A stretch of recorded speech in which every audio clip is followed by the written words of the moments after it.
good evening. This is Barbara, the East Coast Dragon Lady, and this is Dragon Hour. And my guest tonight is Galactic Ashley. I've got.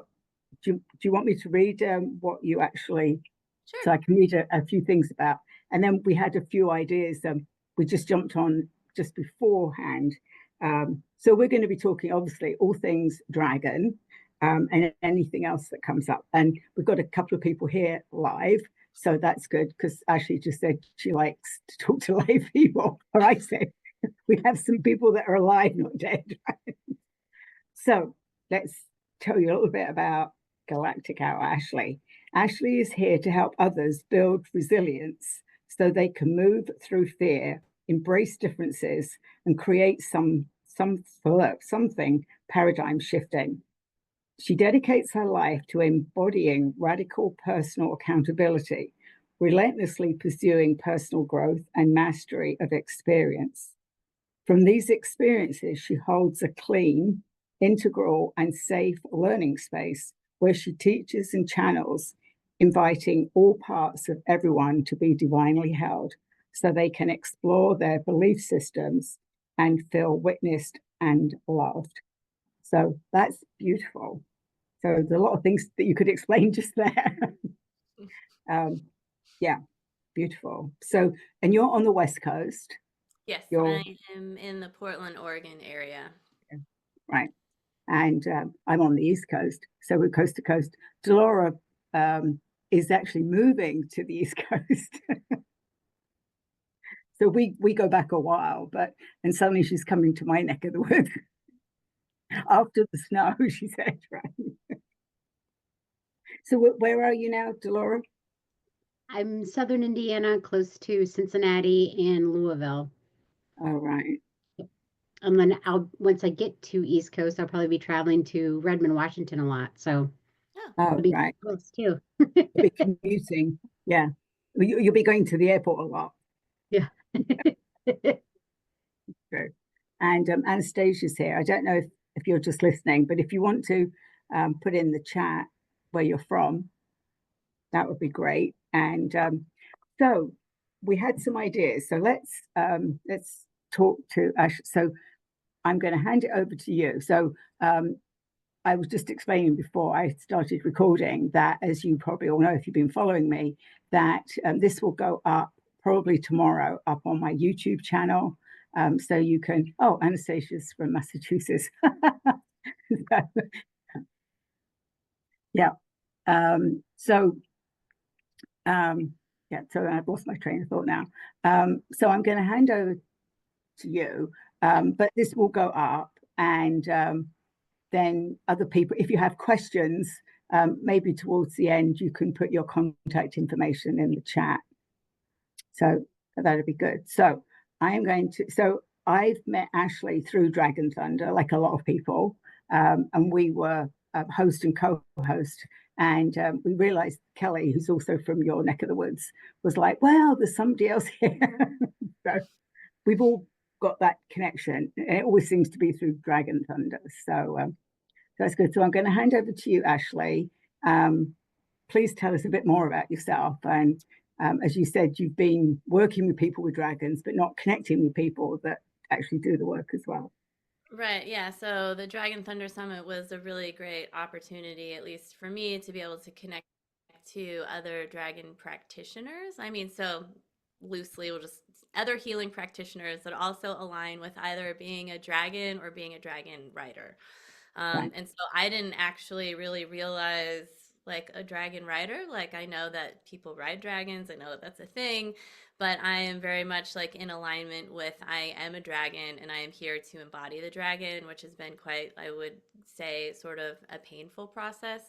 Um, so I have always worked with dragons. I'm one of those people that has always been connected since I was a child, which has its own set of challenges, right? I know that there's a lot of people that look at that and they're like, I want to be able to do that, or why can't I do that? And it's like, at some point, you have to, like, at some point, we need to be in our body.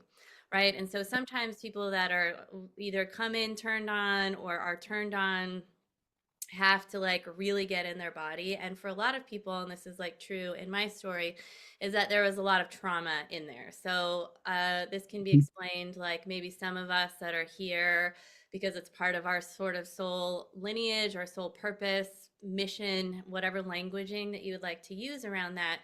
Um, Means that we're here to work intuitively. Now, keep in mind, we are all intuitive. Our divine birthright is to access our extrasensory perceptions and to be able to access all of it. That's not just for the chosen. The dragons always like to say, all are chosen, few choose. So I think that that's important because there's initiation processes like all of the time, right? Yeah. So I like to, this was actually just explained to me recently. It's like we come in, some of us, and it's like we're like nylons, right? Like there's already this like nice filtering system that is connecting us to the other side all of the time. And then when you start adding trauma to that, the nylons get ripped. So there's a lot of like reparation that needs to be done. And I think that there's initiations within that process in and of itself. So like I grew up with a ton of dark energy around me, lots of demons and energetics like that, which is great now because I'm like, whatever, like I don't, it's not a thing. I mean, it's a thing. I pay attention to it, but it's not something that I necessarily need to go through again. So the dragons have always been there, particularly in the beginning, as a lot of like guardian and protector energy. Because I was a child, the first dragon that I worked with, his name was Draggy, right? So real creative there. But that's been a primary guide like my whole life until I got older and things started like switching. So I originally, when I started my business, I was primarily working with people that identified as being star seeds, because the dragons didn't want me to come out of the gate talking about dragons. They wanted me to come out of the gate and help star seeds. So I feel connected to a lot of star nations and star energies, because that was part of like my embodiment sort of process in a lot of ways, because I identify as coming from another universe, connecting to a particular, well, I'll just call them my dragon family consciousness. I primarily channel the dragon consciousness, and they identify themselves as being beyond the threshold of creation. And so within that, it's like it's a consciousness, right? So within that, there's a lot of different entry points to be able to access and to help people. So as I came into this universe, I did a lot of dragon things, worked for the universe, and I won't get into all of those stories, but I also came intact with first source separation, what I call first source separation. So I remember splitting from source. And it's been one of the most horrifying grief things that I've had to process in this physical body that has triggered dark nights of the soul, like for a very long time, which another human being had kind of triggered in me because it like really amplified the remembrance of the separation, like I had already known it. And so all of this is to say that there's been a lot of like, okay, how do I human? How do I human? How do I human? How do I human? How do I human? Like all the different levels of it, because it's really hard. And so one of the things that has been coming up about that, about like in terms of this meeting today, is I feel like we have been going through this year, which has been really, I don't know about all of you, but it's been really transformational for me.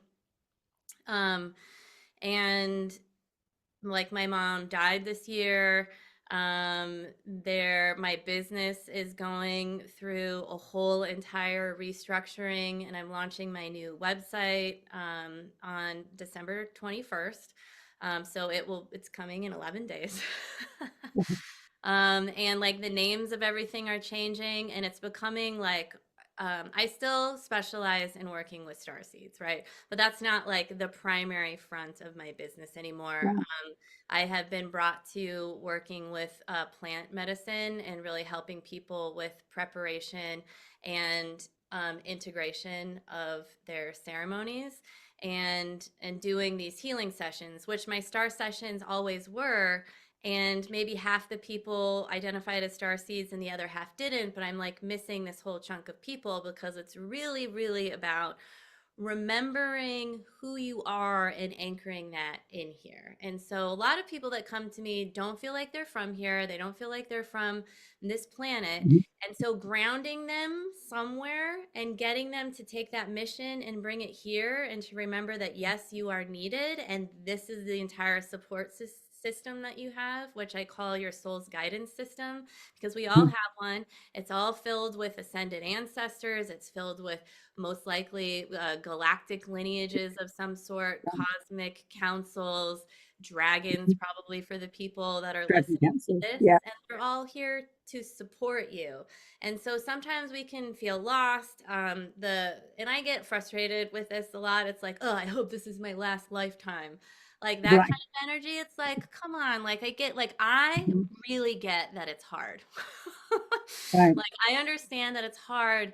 And whenever we heal our own stuff, specifically, like depending on who, like whatever you're connected to and your soul's mission, if you identify with being an architect, a divine architect, whatever this outward cosmic language is, at a grounded level, when you are able to heal things within yourself, that energy goes out into the matrix so Yeah. that other people can pick it up. And what the dragons say is that this is what they've told me, and I believe that it's not only true to me, is that you, when you heal, are putting instruction sets into the matrix so that when people are in a very similar vibration or frequency, Mhm. whether there's been sexual, physical abuse, ancestral abuse, once you can move through it, that becomes available in the matrix for other people to pick up. Yeah. So it just makes it a little bit easier for them, even though they still have to go through their own like healing process. And Mhm. so like this is all dragons and transmutation and polarities and divine union, and bringing that union into ourselves is just so important and part of this Yeah. whole thing. And it's why I think it's hard. Right. And I think you bring up, and I was thinking, now I know why we've connected, because I haven't connected with dragons all my life, but when I did connect with them, they immediately wanted me to connect to the galactic dragons Mhm. because the work that I'd been doing, and one of the things they told me was why it was so easy for me to connect, that for years I'd been grounding myself every morning. I used to say it was like brushing my teeth. Like I would do a quick, am I grounded? Thank everybody, do a few other things. But I'd been doing that, and they had told me that the deeper you can ground yourself in Mother Gaia, the higher that you can reach. Oh, for sure. And I sort of came at it slightly differently with the Galactics. I took a class or several classes with somebody who was talking about different planets and the life on planets and galactics. And then the dragons sort of connected me with all of that. So so that was sort of my initiation. And I met my dragons in the sky. So I've always had sky dragons and galactic dragons. But I think there's definitely like two groups of us. There are people that have been connecting to dragons all their life or many lifetimes. And then there's a lot of people have woken up to being connected or being dragon. I mean, we're all of it. We've been dragons. We are dragons now. We've got that dragon energy. So it's always fascinating meeting somebody that they've always been with me. Yeah, and I think that that's important, because I think, because I go back and I'm like, why didn't you guys just let me start, like why wasn't my business, instead of going, I'm Galactic Ashley, I channel divine guidance for star seeds, like why wasn't I channel divine guidance for like dragon lineages? And I just don't think that there was that many people at the time that were aware of that. And at the time, saying star seed was already like way out there. Yes. Yeah. Now there's so many more starseed things and all these people that are doing Yeah. all this stuff, and I'm like, great, go ahead and Yeah. do it. But I also do it, like, and I'm not like, I that is just an area of specialty that I have, is connecting people to their galactic lineages. I can do the same thing with dragons, and I can also help heal the body and all of these other things in different ways. And so I'm so happy that there are people that are being able to remember. The other thing that I do is I teach these 10-week channeling courses. I'm in one now, and then a 10-week light language course that is usually starts in late winter, early spring. And it's also 10 weeks. And there's so many more people that are doing light language now. And I think it's great because it's Yes, needed. yes, that's right. Because again, that was something that people didn't talk about, right? Well, that was also People another didn't weird thing. sometimes even know they were doing it, right? Yeah, that's really common. Yeah, it was, and then suddenly people started talking about it. You'd see it, and you'd be like, "Wait, I know what that is." Yeah. So, yeah, yeah, I think you're right, and I think that certainly the last few years there have been more and more people waking up to their dragon lineage, meeting dragons. I mean, my dragons are collectives, rather like you. I mean, they're just these collective of dragons that come to me, and for the longest time, I kept thinking, why don't I have my own dragons? Why don't? And they were like, well, you do, but you don't really need to worry about that because you need to connect with these collectives and the reason they're coming in and why they're coming in. So I've sort of got that stuff going. There have been times when, I've had to ask them to back off because, they've been like too intense. And then you feel like you had your arm cut off, right? Because you're like, there was no chatter.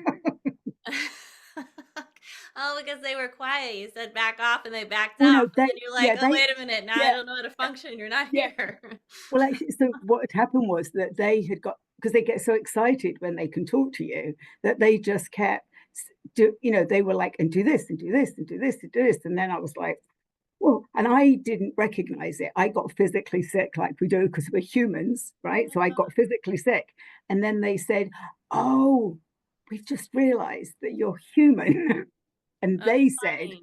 we're going to back off and then you come to us. When you're better, you come to us. And it really felt like the first day was like, what happened? There's nothing. And I hadn't realized that, that I was aware of them there and, they would talk to me and suddenly they weren't. And it was really weird.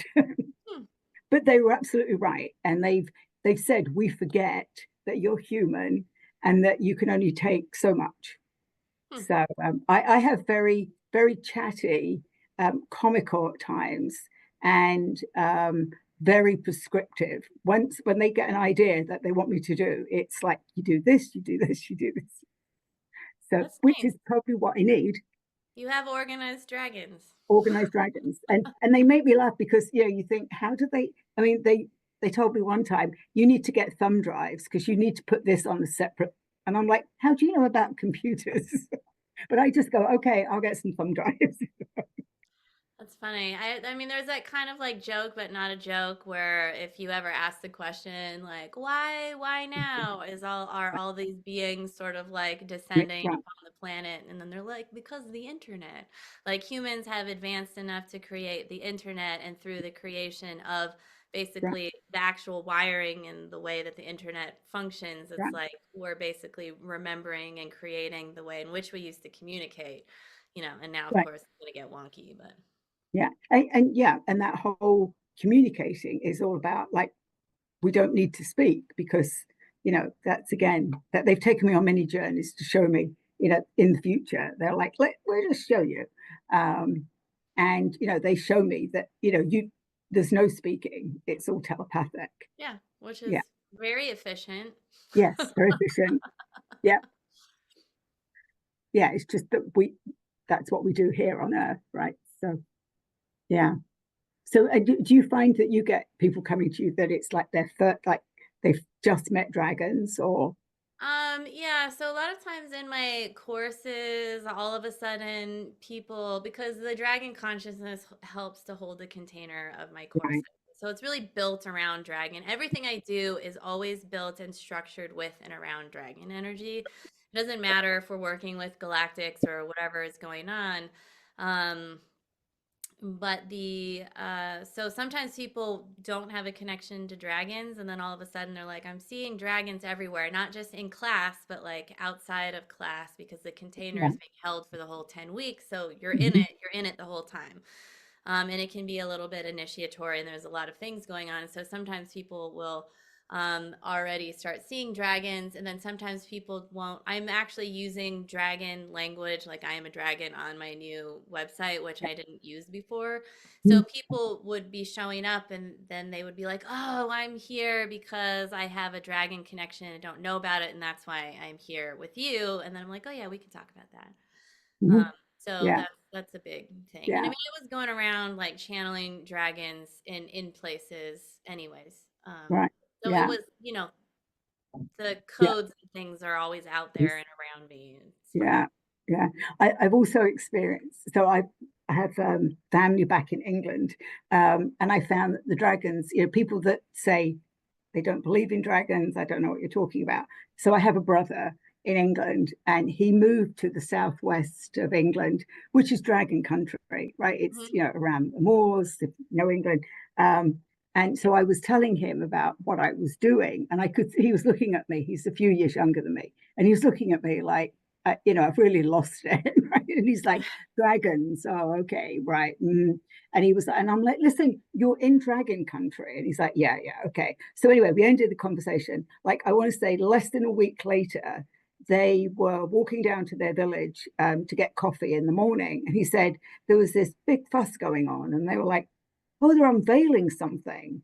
And in his village, they unveiled a dragon. Yeah, see? and and he, because he took a picture of it and he said, you're not going to believe this, but this has just showed up in the village. And I went, oh, yeah, of course. Right. Then everywhere they go now, they take pictures and go, and we found this house that's got dragons on it. And we've got this, and there are more dragons here. And I'm like, yeah. So the dragons, they don't like go, oh, we'll show you. They just like show up, right? So that people go, maybe you're not making it up. Well, So, it's also just interesting, like based on where somebody's frequency is. Because another thing that I used to do, which I haven't done since really COVID started, but I used to go do like personalized sky watches for people. So we would go out on their land or whatever and basically call in the galactic energies, and the UFOs and stuff would fly over. But it's amazing to sit there and sit next to people that believe it and then people that don't. And it's like multiple people are seeing this bright flashing light that is like zooming across the sky, sometimes in formation, and then somebody else next to them just can't see it or doesn't see it.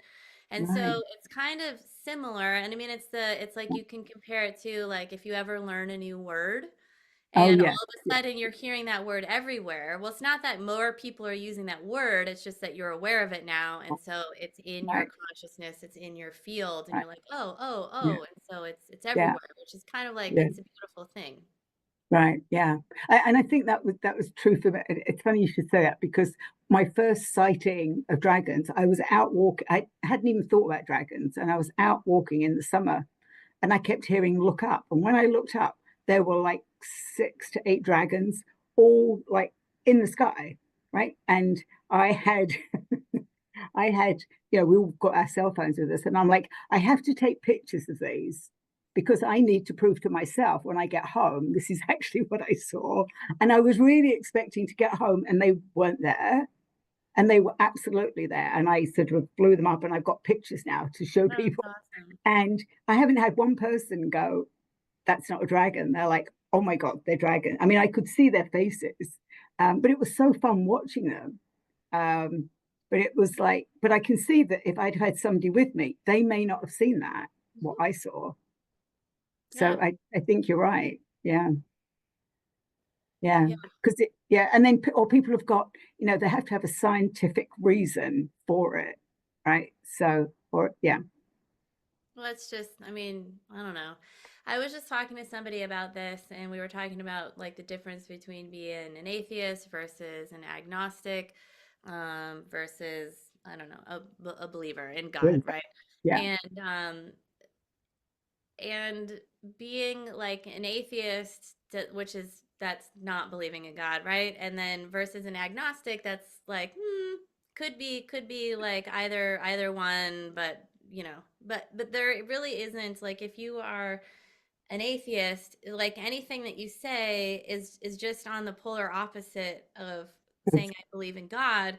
And Right. so what we were talking about is it really comes down to like what makes you happier. I would much rather live in a life where I believe in God and dragons and all of these things. You know, I'm still living my life. It's making me happier because technically there isn't really proof for any of it.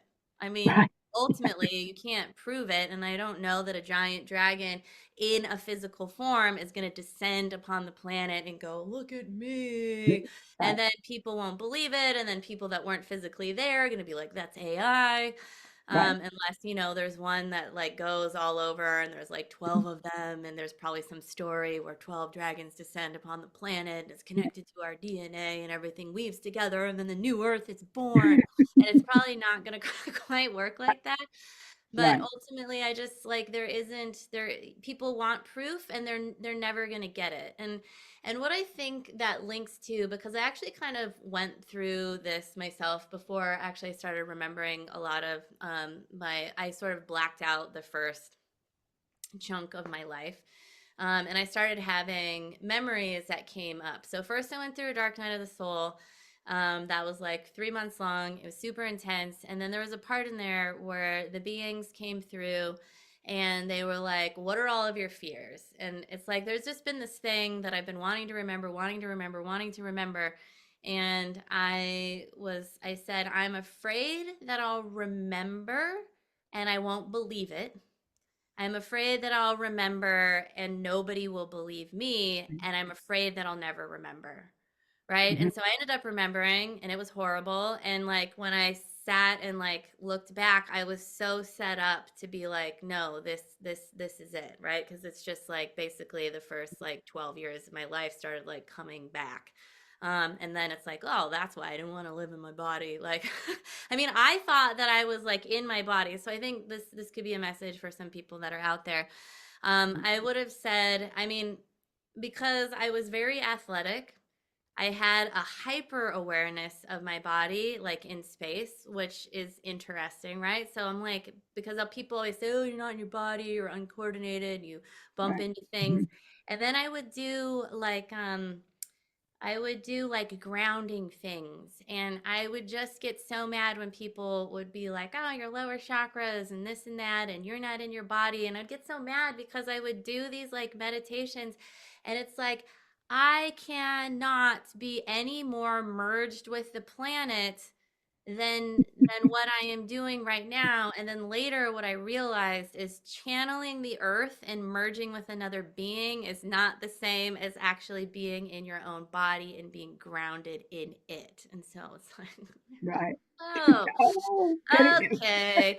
So we have a lot of work to do. And then I ended up doing some dietas and plant devotionals with like trees. And then I was just like getting a lot like, so a lot of my process has been about actually like helping me with my body, and a lot of the trauma patterns like that are held in the body has been a lot of restructuring of the body and restructuring of my channels so that they're functioning in sort of inside the body. So before, if you can imagine, like, oh, there's a block here, so we're going to create a thing that goes around the block so that it's still working.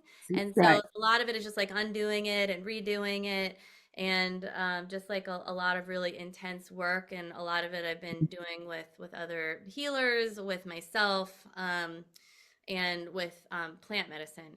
Because the plant medicine really helps like kind of hold the body and like get in there and really do a lot of like really deep stuff. And one of my favorite things about dragons is that they are, at least the ones that I'm going to say about my relationship with dragons, is that we are very intensely focused on what is going on in the subconscious part of our bodies. So I am very passionate about working in the death realms, because to me, the really depths of the death realms is the same as the absolute height of like all of the divine realms. They feel like they just feel like to me.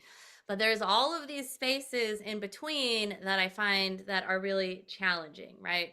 So that might be like the frequency of fear and the energetics of fear. Like those might be the hell realms. But to me, I have a very particular understanding of what the death realms mean, and I've had a lot of lifetimes and interdimensional lives that help me to be able to work into that in that space.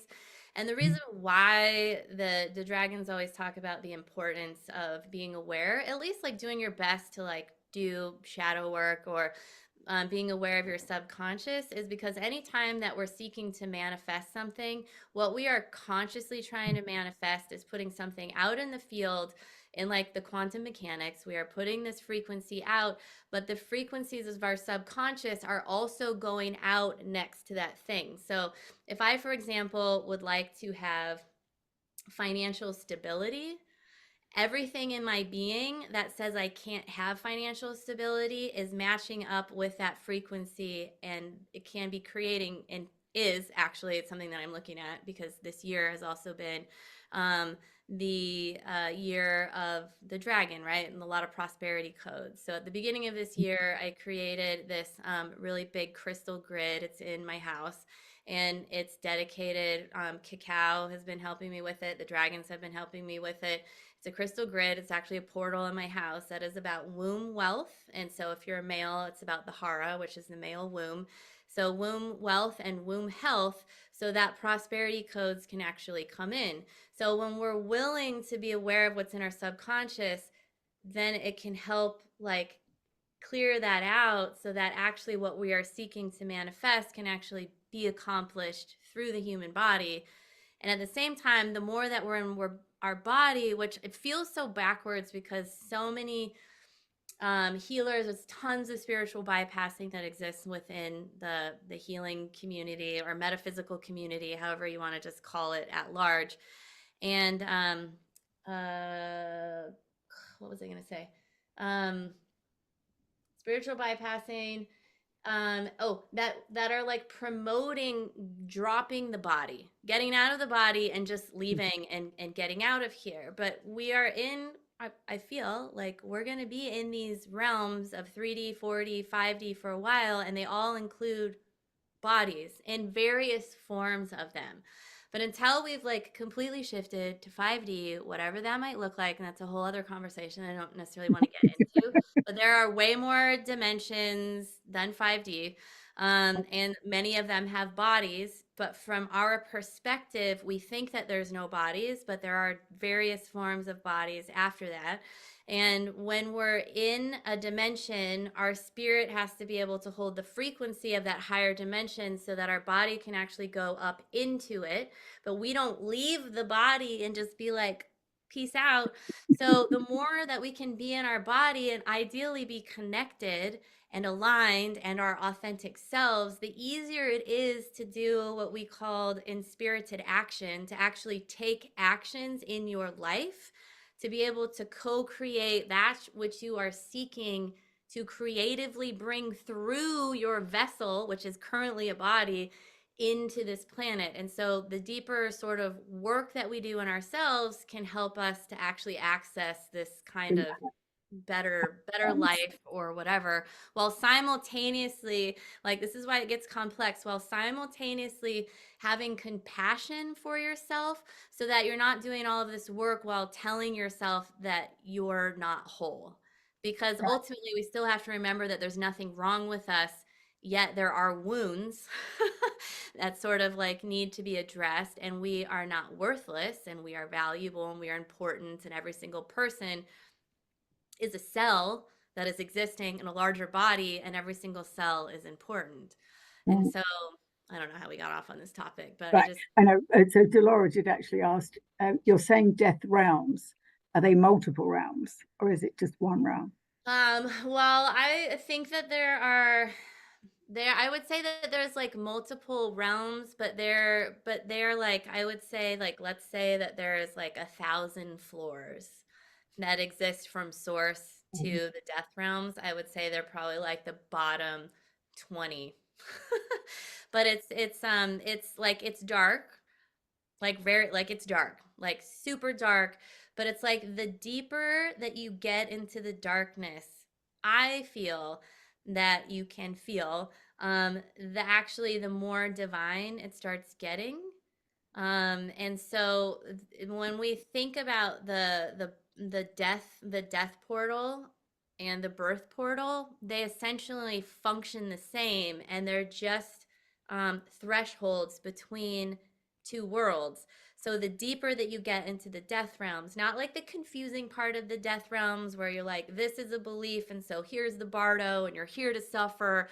That's not, I mean, like the fully transitioned death realms where people go and it's like ashes. Like you're in the space of blackness, in the space of ashes, might be colder, like there's just a really particular frequency that is in there. And to me, when I'm in that space, I feel most at home. I feel like I know exactly what I'm doing. I feel like, but it's also, I mean, it's dark and there's bodies that are needing to come through, and it's a real, like, but I feel like I get to be a workhorse in those sort of areas, and there's a lot of work that needs to be done.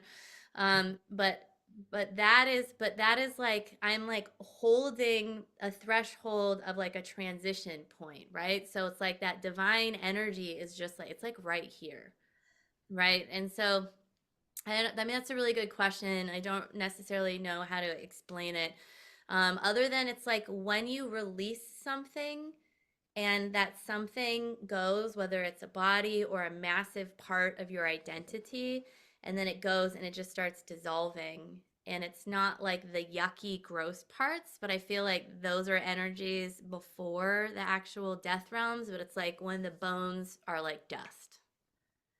It's kind of like that's what I would say like is the sort of bottom of the death realms. But what I find that's so beautiful about the death realms, one, it's just like the divine realms, is there is a hierarchical, like there is a structure. And I really like working in structure and Mhm. rules and the way that things work. And I just have a knowing of this is how it works here and this is how it works here. And I'm very comfortable in those two spaces. When we start talking about middle world, human world, ego world, and all of these other places, middle world energies, like where there's like I'm trying to enact my will over something, it just starts to sprawl out, and it just gets kind of like crazy. And it's intense, and it's also real, and it's just a part of it. And I feel like at maybe some point, maybe in some perfect universe, I don't know, those things start to kind of get organized because healing sort of gets done, and it's like, oh, this is the organization, right? But it's sort of like the out of order, like chaos comes out of order. What is that saying? Um, yeah, out of chaos comes. Yeah, it's because when it's like this, I think a lot of people are like, oh, I want to go to source, and it's like, yeah, there's this like, I think there's heavenly realms, which I don't consider source, right? But when Right. you're like in source, that is when death and creation are happening at such super speeds that it's pure chaos, but it's also amazing. But there's so much energy in that. That's not like I'm an angelic being on a crystal planet, right? Like those are just different things. So it's like being able to withstand this idea of creation and destruction happening at once, and it requires tension. And so when I think of like tension is actually like a beautiful thing, and it's uncomfortable. And I believe I have a master's in fine art. And so when I was in grad school, when I'm in like those really super creative phases, they're super chaotic, and it feels like I'm a little bit kind of insane. I know that I'm not, but it's like you're at the edge of all, you're at like the edginess of all of the edges, and it's really hard. And it's like I'm trying to like bring all of these things into my body, and then everything that doesn't resonate with that like has to go, so that I'm like trying to be this channel to bring something out of me, and it's super uncomfortable. But out of that tension is where creativity is born. And so anything that we do is creative. And anytime that we're connecting to creative energies or co creating anything in our life, whether it's a garden or a child, or we're cooking or we're painting or making photography or making images of some sort, that is the fastest way to come into your authentic alignment, like to connect to God. So if anybody that's listening to this is like, oh God, I feel so lost, do something that you are passionate about creating, And like when you get into that, I'm not saying that has to be uncomfortable and challenging, but it just, I don't care if you're coloring, it doesn't even have to be of the fine art realm. It could be like just working with your children. Again, guard something that you like have a desire and a Mhm. passion to do, because that like opens channels directly like to source, and that wants to come in. And so the chaos really like comes in from like, oh, this needs to go, right? And then plus we have the brain. And I remember working with somebody a long time ago, and she called it the itty bitty shitty committee. So it's like those voices that are like, you can't do this. That's not for you. It's like sometimes it can be like a battleground. You're like, I'm just trying to create something. And it's like, well, who do you think you are? Who's going to buy that? Who wants to look at that? And ultimately, it doesn't matter. And what I've learned in like being an artist is that the editor is so important. Artist critiques are really important, but there's boundaries around them. But in the creative process, the editor is not allowed to be there and the critiquers are not allowed to be there. So Mhm. first, you allow yourself to be in the creative process. Secondly, you allow yourself to set that aside, and then you invite the editor in, and then you edit some things out, because there is no such thing as a sacred cow like in a creative process. If you're trying to like birth, I'm talking kind of like more art things now. Like you don't, if you're trying to have like a photo series and you have 12 images, it can be more powerful at 6 or 7 or 5. You don't need all 12 because they're all telling the same story, so it just becomes redundant. You get rid of Mhm. those things and you don't be attached to them, because this is actually a better, clearer way to say it. And then after the editor is done, then you can bring in the critique. Like, this is working, this can be improved, or this is done. And then you got to like get it out of you, separate yourself from it, and get it out like into the world. And it's very much kind of like having children, or bringing that whole process Mhm. in. But some people get so stuck in anything that they're creating because it's not good enough, because they're wanting perfection, and there's no such thing as perfection because they don't want to make a mistake, or like Mhm. any of those things that are happening. And the beauty, and so I just always come back to tension is a powerful source where creativity is birthed. Mhm. And it's okay. So that kind of discomfort is really good. Right. Yeah. I Mhm. was also thinking, so did you design your background?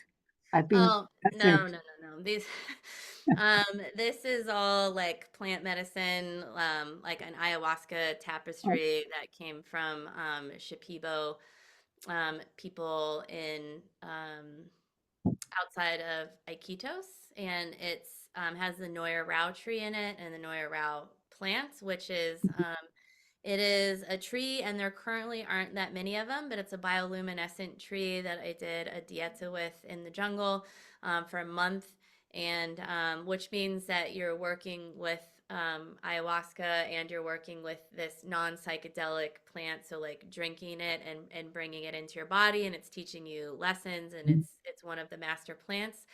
But it's to me, it also, it's Noya Rao translates to like the flying tree of light. So it's really good for healers, people that have, I guess, Chiron, and the wounded healer, like people that sort of identify with that kind of energy. Mhm. And it was really good for me learning about roots and ways to be in the body. Mhm. Shipibo is one of the tribes that works with ayahuasca, among other things, that are a lot of them from Peru, and they are known for like, this is called like the Kene patterns, like this sort of, and Mhm. it's the visions that they have when they're working with the Mhm. medicine, and so they're healing visions, and they have something called Icaros, which they sing in ceremony, which is going into the body and making adjustments in the body to offer healing. And so they're the ayahuasqueros that are serving the medicine and singing the Icaros, and they have been working with the medicine and doing like dietas work like for years with these plants. So they actually like merge with them. So Oh, yeah. that's, yeah. Hmm. So I know you were saying that you're also working with dragons and cacao ceremonies. That's sort of your newer. Yeah, well, I've been working with cacao for a while. The first experience I had with cacao was I was asking the universe for help to stop drinking coffee. It wasn't a bad thing, but I was about to start working with plant medicine like very seriously, and you're not supposed to be having caffeine. So I had just sort of put out into the universe like I really need help. And so my best friend came over and he's like, "Hey, do you know anything about cacao? I brought you cacao." He's like, "You're really sensitive. Here's like 2 doses." And cacao, for people that don't know, is chocolate, like, but it's in its original form. It comes from the cacao tree, theobromine, and they are the seeds in a cacao pod that have been put out into the sun for a few weeks. And I'm not going to get into the details of all of that. But that eventually gets ground multiple times and then sort of heated and then made into a paste. And it is a medicine that goes back into the Mayans and ancient Aztecs, and it's been here forever, right? And I feel like it's becoming really popular. And so, anyways, I basically sat with cacao, and I just got like shredded. Like I just was crying and sobbing, and there was this. So I did this like ceremony for myself, and I sat there. Dragons came in with a massive download, and dragons are connected to cacao through a lot of different deities, but through Quetzalcoatl, which is the feathered serpent that is connected to this. Cacao is also connected to funerary ceremonies, and so right, so it's got like death realm stuff going on. It was considered like the food of the gods. It's been used in a lot of different ways, but it's very dragon connected. So basically, from that moment that I drank the cacao, I had this huge download come in. I actually did a transmission right after I drank it, after I was done, just like sobbing because it just like ripped my chest like wide open. I never drank coffee since then. It's been like Wow, three, it's been like interesting. 3 years. Mhm. And then after that, I kept working with it, and I've been getting messages to like serve it. And I'm like, I don't know. I don't want to be one of those people that's just like banging instruments and serving chocolate, because it feels like it just feels like more. So I've been asking, like, how can I bring this through in a way that aligns with me and in a way that aligns with the purpose of why cacao is here on this planet?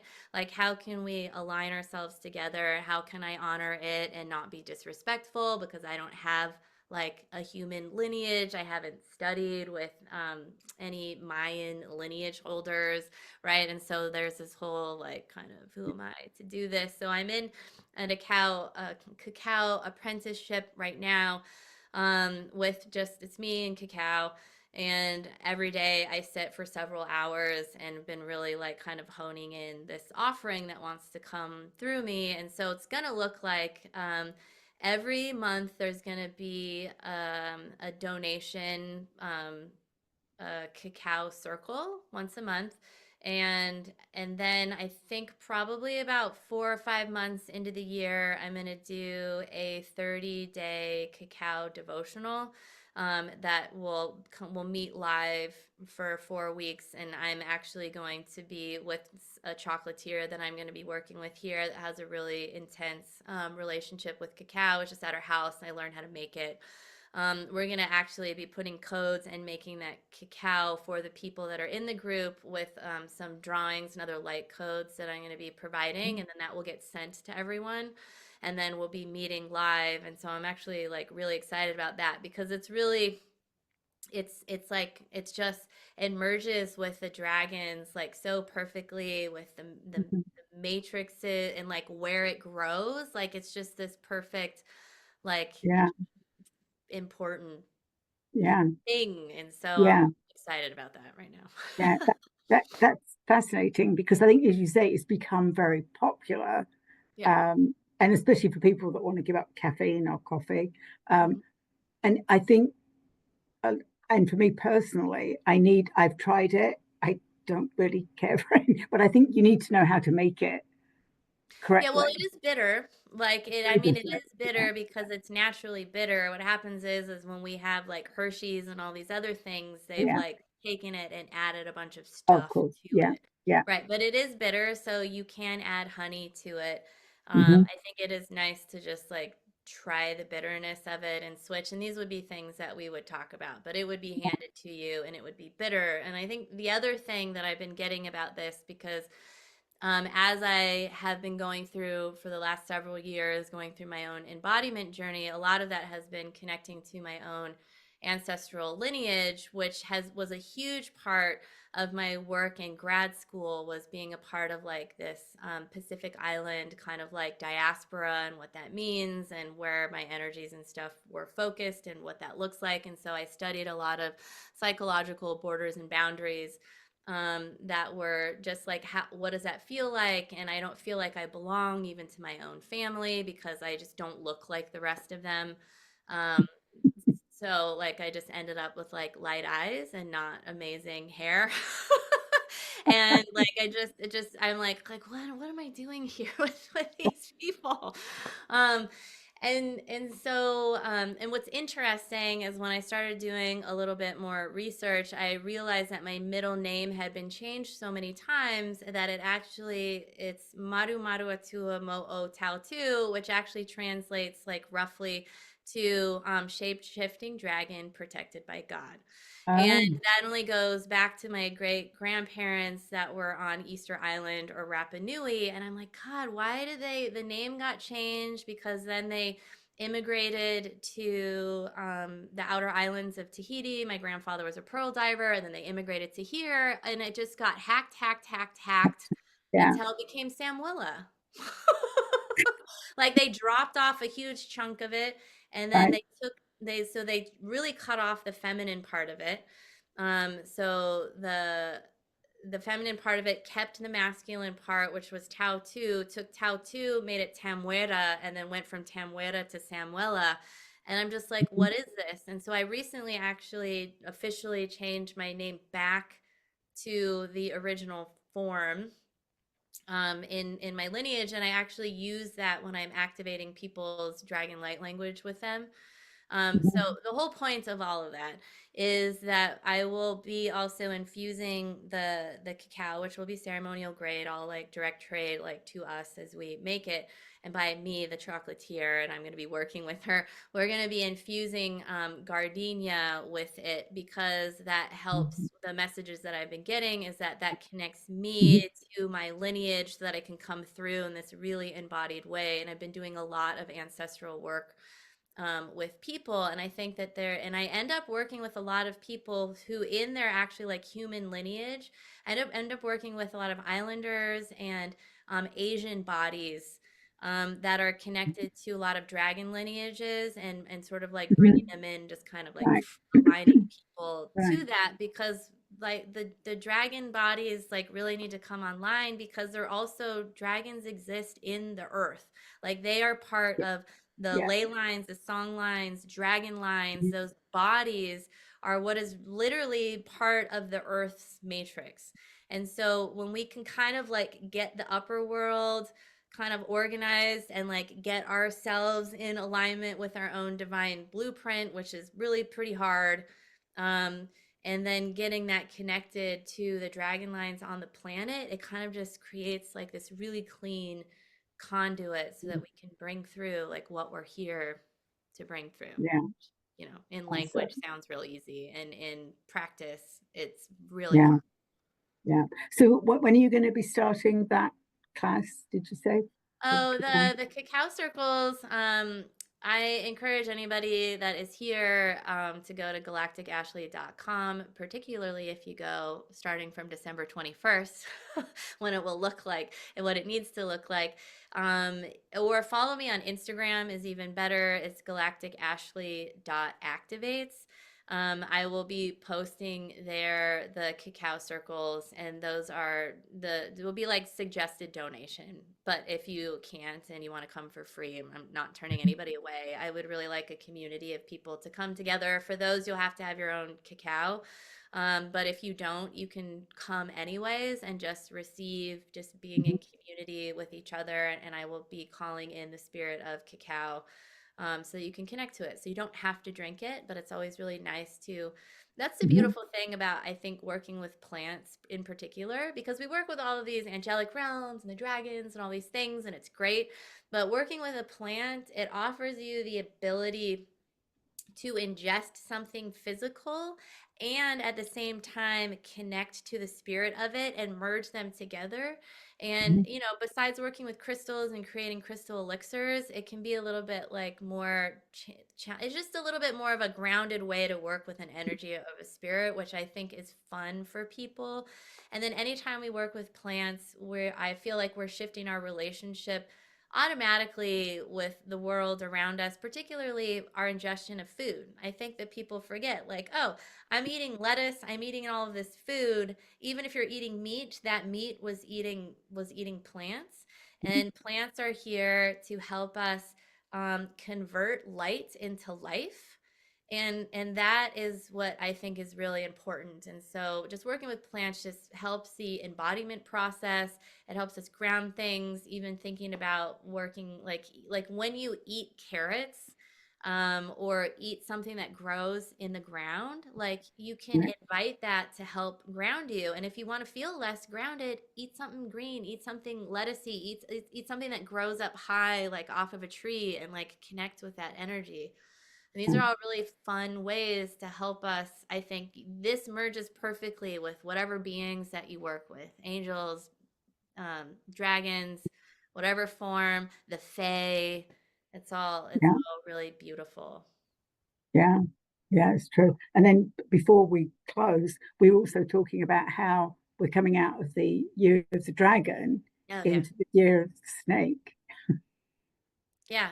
I mean, you were talking about Kundalini, if you want to Yeah. share about that part of what you think is going to happen. Yes. Well, I mean, that's what, so I listened, there's a lot of people talking about it now. Suddenly, Oh, it felt like somebody said, oh, it's the year of the snake. And then suddenly I'm seeing a lot of things. And then I realized that I was actually born in the year of the snake. But it's going to be about, because people are talking about transformation. And that's, the Kundalini energy as it starts to unwind and goes up our spine and through our chakras. There's going to be this transfer, like we're already transforming from the year of the dragon. And I think this is just going to be more stuff is going to come up and like out into the galaxies. That's what it feels like. yeah. I love that. What I was thinking about today is I feel like this year has been a little bit rough, but I think, I mean, a lot of it probably rough. But maybe at the end of every year, we can always say Yeah. that. And I feel like maybe the transition could be challenging from for people. But the beautiful thing, I mean, the snake is going to demand groundedness. I don't think the Right. dragons were to me they were burning things and Oh, cleaning yes. things Yeah. and clearing things. And so I don't want to say, well, depending on what you did this year, you're going to get it next year, because that's not fair. I think you did the best that you Yeah. could this year. There was a big burning off of stuff this year, like Yeah. real, like the hard part of Mm. alchemy. Like, and if you aren't, and there's still, a month. I think it's January 29th we switch, right? And I think there's always Yeah. a little bit of like leeway. But whatever you're like still gripping onto, I would offer you to just try and let it go, and don't blame yourself for hanging on to things, because it's part when we lose chunks of our identity, it's really hard. Like, it's really hard on the body. It's really hard for parts of us, even if most of us is like, I don't want this anymore. There's a part of us that is like, I want the known. As painful as the known is, can be really comfortable for some people. And then the other people are like, I don't want this because this hurts and I want it out of here. It's just, but then it's like, then who am I? Who am I if I am not these things? Like, who am I if I'm not an artist? I mean, who am I if I'm not a channel? Who am I if I'm not a healer? I mean, at a long time ago, the beings were like, there's no such thing as Ashley. There's no such thing as Galactic Ashley. And I'm like, okay, like, no problem. And you all want me to be in my body. And so it's like, it's an interesting process to be like, because I think that the idea of non-attachment isn't about like, oh, I don't care, I'm just in flow, anything can happen. It's really about, can I have that energy? Can I work with it? And am I willing to let it go when it's time? Because my identity and who I am is not wrapped up in that thing. And so a really like baseline way to look at this is like when a mother has children that leave the house, last child leaves the house, they oftentimes go through this like whole thing of like, oh my God, I don't know who I am because I have been mothering these little rugrats and they're now like 20 years old and they finally like left and just my whole identity is gone, which some people really flourish into. And they're like, it's about time. I'm going through this awakening. I want to do all of these things, but it's like, then what are you? So that's like a real like just sort of like 3D way to look at it. But all of these things, like who am I if I no longer relate to people in this way, or when we do this really deep work and we go to a set point in our past and we heal something, and then it's like, oh God, I have to re-relate to my body differently, I have to re-relate to food differently, I have to re-relate to people differently, to re-relate to myself, my things, and everything around me. And it's a process of re-relating to everything in your life differently, which is really hard. So that's kind of like what we've been leading up to and what I feel like we've been going through. Plus, the dragons have been also offering prosperity codes. So I think that there's Right. been a lot of prosperity codes. I don't know if they're gonna, I hope for myself and for everybody that's listening, is that they really start dropping in towards the end. Because I know for me, there's a lot of cleaning and clearing and cleaning and clearing and cleaning and Yeah. clearing this year. And with the snakes are, they are so magnificent in their ability to ground. It is belly to the ground, feeling every frequency on this planet, feeling they can feel somebody walking from a really long ways Right. away. They can feel if that person is in divine alignment and is living in reciprocity or not.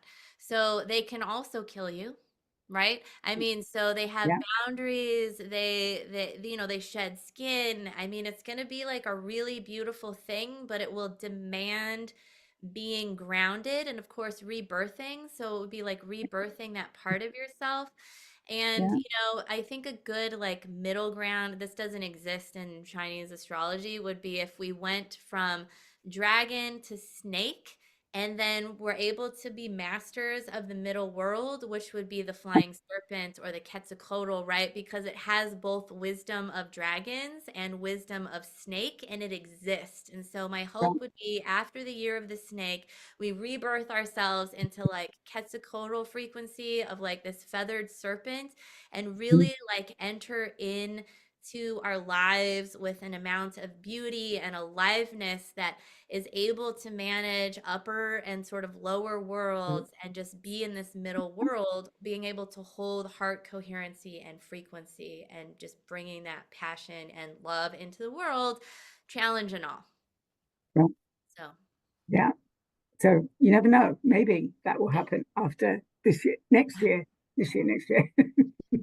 But yeah, but that was awesome. So thank you so much. That was fascinating conversation, I have to say. And I'm sure people, it always seems to be people have a lot of questions around ayahuasca and ceremony and that sort of stuff, because everyone's like, what happens when you do it? But that's a whole nother conversation. yeah, and also just so people know, I specialize in helping people to prepare for and integrate ayahuasca ceremonies, and I've gone to a lot of training and all of these things to be able to Mhm. support people through these processes. And I'm very aware if I'm not capable of doing it, like connecting people to therapists and things, because it, Because it's it, a it's a yeah, really intense process, which also includes energies of snakes and dragons. right, exactly. So Yeah. So yes, but yeah, interesting. So you're yeah. doing that, and then there's the snakes and dragons. So yeah, so that's that. Well, thank you so much. I Yeah. don't know if Anastasia or Delora have any questions before we close. And again, remind us where we can find you, galacticashley.com Yep. and And then what I'm on Instagram at galacticashley.activates. activate. Plural activates. Yeah. Okay. You used a term that I'm not familiar with. Diaspora. Oh, yeah. So diaspora is like, it's more of like an academic term that is used. And so you could say, when people are separated from their homeland, again, when they are oftentimes trying to integrate into a new culture or society, they might come together. And that's where sort of like fusion foods come from. But it's this very much like this process of being separated from one's homeland and having to reclaim or find home in a new place or space. So in the diaspora, which you can consider like this liminal space, it's again one of those points of tension where, while it's uncomfortable and unfair and a lot of people are experiencing diaspora because of war or genocide, a lot of like not great things at all, or just having to flee their homelands, not being able to have a homeland, they end up in places like Brazil, and like the Caribbean, a lot of these places with a lot of African, like our lineages from African slave trade energies. Like then you have like a lot of the Brazilian traditions are a combination of like the African diaspora with Brazilian lineage. Okay. So it's a kind of separation, how you can look at artifacts and things that are created through that. And within my own family, there's like a blanket that was made, which it's made and comes from like Pacific Islands and Tahiti.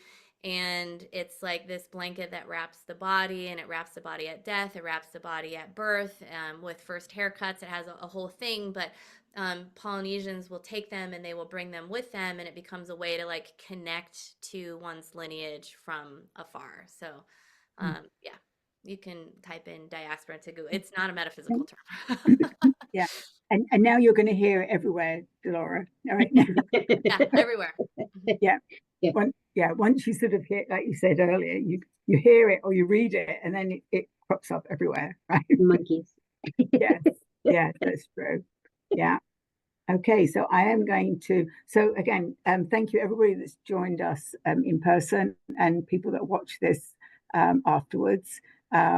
Please connect with Galactic Ashley. Find her on Instagram or YouTube.